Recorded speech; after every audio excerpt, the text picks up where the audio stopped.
My name is Cora and welcome to Craftopia, where we are creating a safe space for artists and crafters of all ages and experience levels to learn, create, explore, and grow. I'd like to invite you to check out our website at www.crafttopiawa.com, where you can learn more about our organization and vision and see a list of upcoming classes. You can also follow us on social media at CrafttopiaWA. Now, pull up a chair, get comfortable, and let's get crafty. Hi friends, today we're making these adorable little bird seed ornaments that you can hang outside in these colder winter and early spring months for an extra source of nutrition and energy for all of the little birds in your neighborhood. They're super simple to make, only take a couple of seconds. Got two options as far as making them goes. We've got the microwave version, which goes super fast, or the non-microwave version. So depending on what you have available to you, I'm going to talk you through both ways.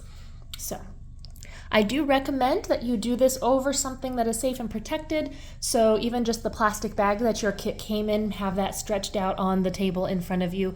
Might not be a bad idea because sometimes the coconut oil will leak through the little hole that we have for the string. So you have been warned. I'm just going to do it over this little cheap plastic tray I have. So you should have a cup with a hole and then either a piece of cotton or jute twine. We're going to use this to attach everything to in order to hang it up. Now you don't have to use the hanger if you want to just have it sitting someplace as well. That is definitely optional. So we're going to fuss and get our string through our little hole. You might have to poke and prod a bit. We are trying to keep that hole as small as possible, so don't tear it open any more than you have to. If you have a needle or something from another kit, you can certainly use that to thread it through or even poke. Doesn't take too much through before you can just reach on the other side and grab it, but this is probably going to be the most challenging part of everything. And some of the threads are a little harder than others to get through. So I'm going to try doubling mine up and see, because this particular cotton thread likes to untwist itself, so it's a little trickier to get through there. Yeah, I'm not sure I'm going to be able to poke that one through, so I'm going to go ahead and use my needle to thread it. You can use a piece of wire, a bobby pin. There's plenty of things, a safety pin that you can use around your household to make that a little easier for you. So once we get it through, we're going to measure about how long our cup is, and we're going to tie a knot. Sorry, there you can see. Measure about how long our cup is from the end and then tie a knot there.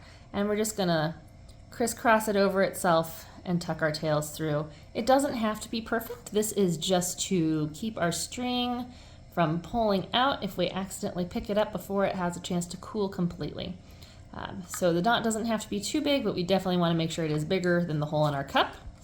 And then pull that knot so it's right against the inside of the cup. So you can see I've got my string right in the middle. It is just as long as the cup itself. I'm going to tie another knot as close to that hole as possible. Now this one isn't really necessary or required, but it can help to keep the coconut oil from leaking quite as much through. As you can see, this one that I did not tie the knot, and we got a little extra coconut oil up there. So again, I'm just going to cross it over itself, tuck its tail through. I ended up grabbing a really long piece of cotton twine here.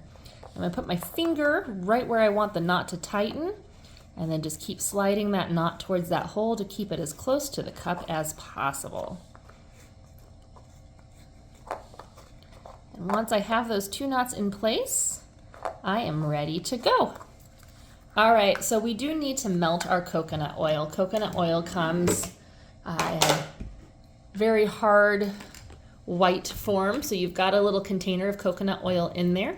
If you have access to a microwave, you can pop the lid off that container or open it and put it in your microwave. I recommend 10 seconds at a time, and it should only take about 20, maybe 30 seconds, depending on the power of your microwave, to get it into a completely liquid state. We don't want it really hot. We just need it liquidy. But coconut oil does melt pretty low, so it melts like at 80-something degrees, which means if you don't have access to a microwave, you can also get really dirty and use the warmth of your hands to melt it, because you as a human being are about 98 degrees. So you are hotter than the coconut oil's melting temperature. So if you don't have a microwave, just start mixing it with your hands, and you can mix the birdseed right in that way, and you can do it that way as well. I am going to go ahead and utilize the microwave just so that I don't end up with coconut oil all over my hands. So I will be right back in about 10 seconds. Okay, so it actually took me about 20 seconds to get mine melted because my microwave is pretty small and not all that powerful. But as you can see now, I have a nice liquid. It is warm to the touch, but it's not burning hot, so I can touch it and not have any issues, although it is oil, so it is very greasy. I'm going to get those little bits up top there in.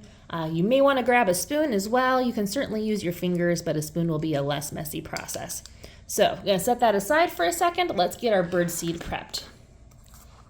I'm going to put my cup, the bottom down, onto or into whatever protective surface I have. It is going to sit a teensy-weensy bit off the center just because you've got that string coming out, but it'll still be pretty even.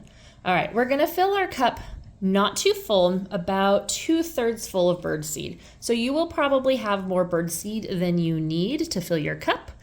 You can just scatter that outside, or make another one if you have access to coconut oil someplace.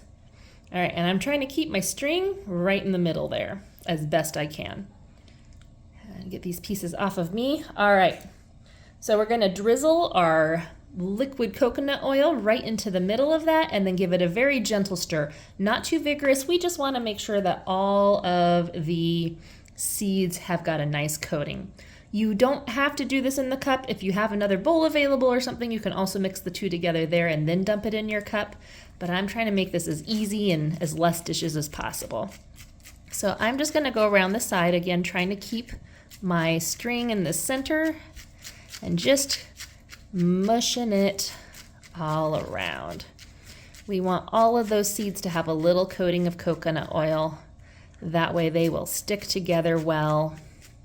And as you can see, as I'm mushing it, it's getting a little shorter. So I've got a little bit of coconut oil left here. I think I can top this off with another layer because they look all pretty shiny, right? All those seeds look very nice and glistening. And this time I am going to go ahead and tuck the tail in just because I think I've got it far enough up to hold everything together, and that'll give it a nice smooth look.